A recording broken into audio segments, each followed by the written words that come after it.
চটকদার বিজ্ঞাপনে প্রলুব্ধ হবে না এরকম মানুষের সংখ্যা খুঁজে পাওয়া খুব মুশকিল। আজকে আপনাদের সামনে কয়েকটি উদাহরণ আমি সামনে তুলে ধরতে চাই। আমাদের যে ভিজিলেন্স টিম সেই গোপন সংবাদের ভিত্তিতে ঢাকা শহরের অত্যন্ত ব্যস্ততম এরিয়া মিরপুরের শাহ আলী মার্কেটে আকস্মিক অভিযান পরিচালনা করে।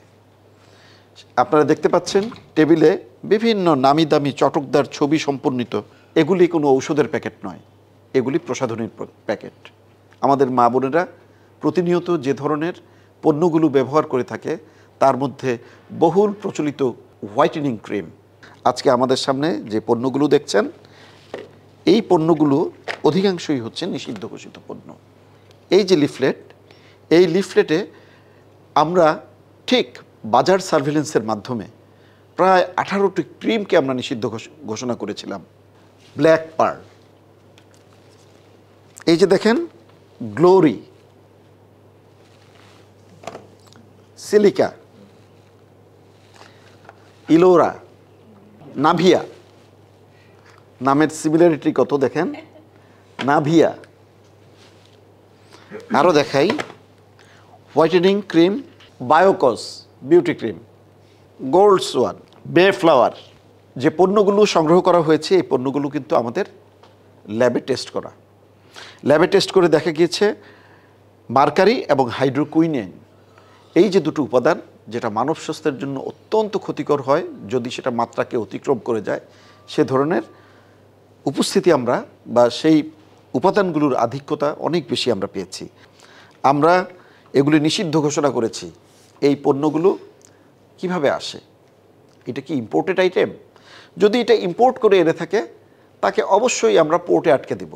পোর্টে আটকে এর প্রতিটা স্যাম্পল থেকে আমরা র্যান্ডম স্যাম্পলিং করে আমরা টেস্ট করে যখন ছাড়পত্র দিব তখনই শুধুমাত্র পোর্ট অথরিটি সেটিকে রিলিজ করে থাকে। তাহলে এত পণ্য বাজারে কিভাবে আসে? লাগেজ পার্টির মাধ্যমে এসেছে। লাগেজ পার্টির মাধ্যমে তারা 2 টাকা ইনকামের জন্য এনে কি করে আমাদের বিভিন্ন কসমেটিক্স শোরুমে দিয়ে দেয়।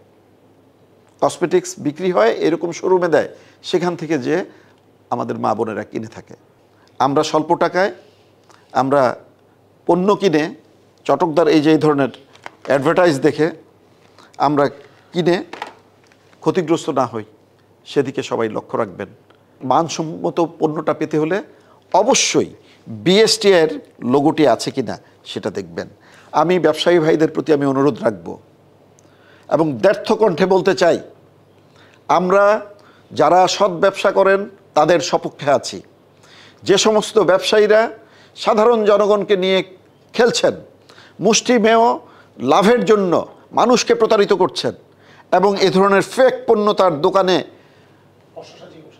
সাজিয়ে রেখেছেন, যেটি দেখে সাধারণ ক্রেতারা যে সেখান থেকে ক্রয় করছে, সে সমস্ত ভাইদেরকে আবারও বলতে চাই, আপনাদের যে গ্যালারি আছে সে গ্যালারি থেকে এ ধরনের নিম্নমানের পণ্যগুলোকে সরিয়ে ফেলুন এবং ভবিষ্যতে এ ধরনের পণ্য দোকানে তুলবার দুঃসাহস করবেন না। আমরা এর পরবর্তীতে যে কাজটি করব, আমরা কিন্তু কঠোরভাবে আমরা এটা নিয়ন্ত্রণ করবার চেষ্টা করব। আমরা চাই না যে আপনারা একজন অসৎ ব্যবসায়ী হিসাবে মানুষের সম্মুখে পরিচিত হন।